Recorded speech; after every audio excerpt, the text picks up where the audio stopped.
अगर आप भी रोज रोटी सब्जी और दाल चावल खा के बोर हो रहे हो ना, तो आप ना ये वाली रेसिपी बना के देखो। इसमें ना जो भी सब्जी आपके पास अवेलेबल है उसको थोड़ा सा सौते करो और बहुत इजी सी रोस्टेड बेल पेपर सॉस बनाओ और साथ में हर्ब राइस। आई स्वेयर मजा ही आ जाएगा। सबसे पहले ऑलिव ऑयल में डालेंगे थोड़ा सा गार्लिक और मैं यहाँ पे यूज कर रही हूँ broccoli, mushroom, onion, bell pepper, capsicum, carrots and baby corn.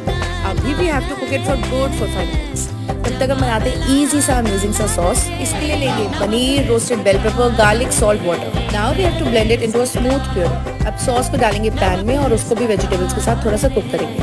I am also adding चीज स्लाइसेस बट ये कम्प्लीटली ऑप्शनल है। नाउ ऐड बेसिल लीव्स और बस। अभी बनाएंगे हर्ब राइस, जिसके लिए पैन में डालो ऑलिव ऑयल, सारी सीजनिंग, सॉल्ट एंड पेपर और बहुत सारा गार्लिक और सौते कर लो 10 सेकंड के लिए। Adding boiled rice and toss everything really well. Now add खूब सारा BECIL leaves and that's it.